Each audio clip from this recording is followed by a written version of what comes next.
Today I am going to teach you about lungs.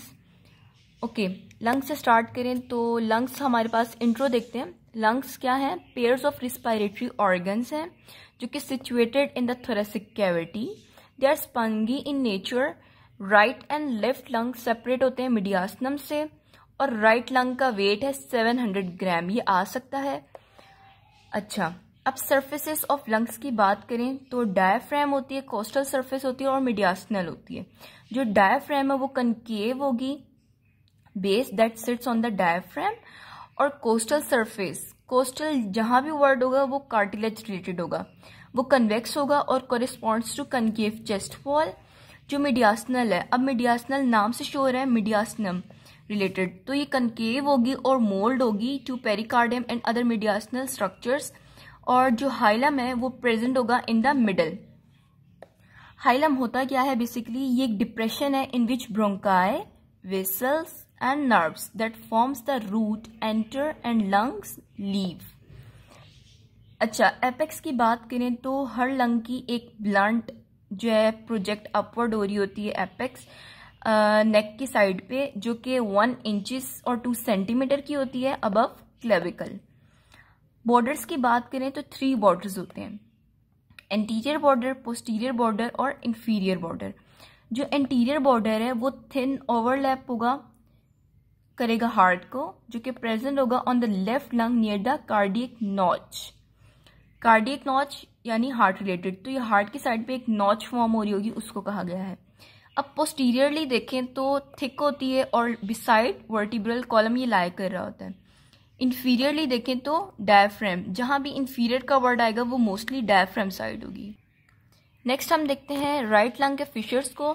तो हमने 3 में डिवाइड किया है, ओब्लीक, हॉरिजॉन्टल और इसके लोब्स कौन कौन से. बेसिकली 2 में डिवाइड किया हुआ है, ओब्लीक और हॉरिजॉन्टल, और ये इसके लोब्स हैं.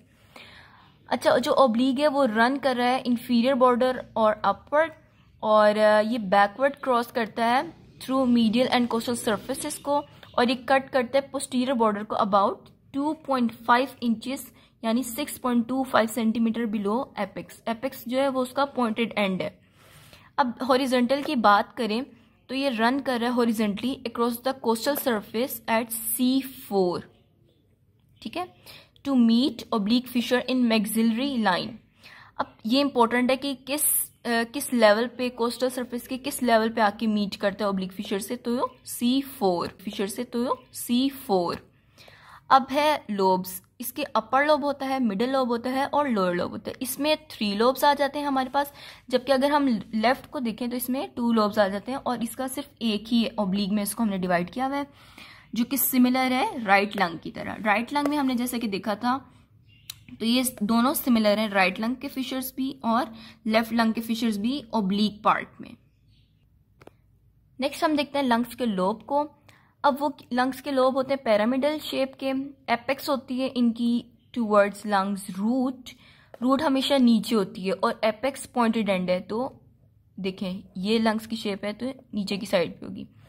अब सराउंडेड बाय कनेक्टिव टिश्यू, इसमें सेगमेंटल ब्रोंकस होगा, सेगमेंटल आर्टरी होगी, लिम्फ वेसल्स होंगे और ऑटोनोमिक नर्व्स होंगी. इसकी जो सेगमेंटल वेन है वो लाई कर रही होती है connective tissue in between adjacent bronchopulmonary segment. अब जैसा कि ये स्ट्रक्चरल यूनिट है, तो जब भी कोई डिजीज आ जाती है इस सेगमेंट में तो वो सर्जिकली रिमूव की जाती है. राइट लंग की बात करें तो ये सुपीरियर लोब इसका एपिकल होता है, पोस्टीरियर होती है और एंटीरियर होता है. इंफीरियर लोब की बात करें तो ये सुपीरियर एपिकल होगी, मीडियल, लेटरल, एंटीरियर, पोस्टीरियर और बेसल एरिया कवर करी होगी. और जो मिडिल लोब है वो लेटरल और मीडियल एरिया कवर करी होगी.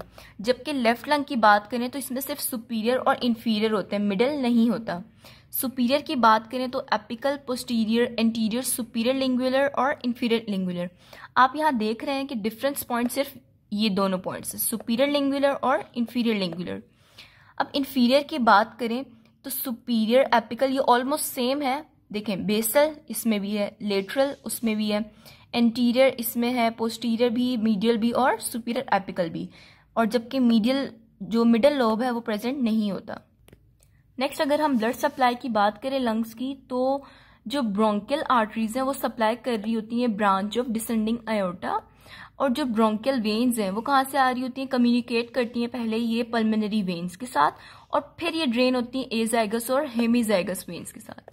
एल्व्यूलर मैकेनिज्म की बात करें तो जो डीऑक्सीजनेटेड ब्लड है वो क्या करेगा, एल्व्यूलाई रिसीव क्या करेंगे deoxygenated blood from terminal branches of pulmonary arteries से, और जो ऑक्सीजनेटेड ब्लड है वो एल्व्यूलाई लीव कर देंगे ऑक्सीजनेटेड ब्लड को और ड्रेन हो जाएंगी पल्मोनरी वेन्स के साथ। ये इंपॉर्टेंट कंसेप्ट है कि डीऑक्सीजनेटेड कहाँ से कर रही हैं और ऑक्सीजनेटेड क्या कर रही हैं और कौन कर रहा है। अब लिम्फ ड्रेनेज की बात करें तो सुपरफिशियल ड्रेनेज की बात करें तो सुपरफिशियल प्लेक्सस होता है और डीप प्लेक्सस होता है। इसको हमने दो में डिवाइड किया हुआ है। सुपरफिशियल देखें तो वो लाई कर रहा है बीनीथ द विजुअल प्लूरा और ये ड्रेन होता है towards the surface of lungs towards hilum. Lastly अभी हमने देखा कि हाइलम क्या है। अब डीप प्लेक्सस की बात करें तो ये ट्रेवल कर रहा है along bronchi pulmonary vessels towards the hilum of lungs. ये पास हो रहा है पल्मोनरी नोड से जो कि लोकेट है with in the lung substance. अब लिम्फ एंटर कैसे कहाँ करेगा, bronchopulmonary in the nodes in the hilum of lungs. अब हमारे पास इंपॉर्टेंट पॉइंट है कि जितने भी लिम्फ नोड्स है लंग्स से वो लीव कर रहे हैं हाइलम को और ड्रेन किस में हो रहे हैं, ट्रैकियोब्रोंकियल नोड्स में, देन टू ब्रोंकियोमीडियास्नल लिम्फ ट्रंक। ये चीज इंपॉर्टेंट है और ये एमसीक्यूज में पूछी जा सकती है। नेक्स्ट हमारे पास क्विज है, left lung is composed of dash lobes. Left lung का जो फिशर था वो कितने लोब से कंपोज्ड हुआ है, 1, 2 या 3। अभी हमने डिस्कस किया। अब मैं इसका आंसर आपको नहीं बताऊंगी, आप लोगों ने इसका आंसर कमेंट्स में बताना है और अगर आपको कोई भी क्वेश्चन हो इससे रिलेटेड तो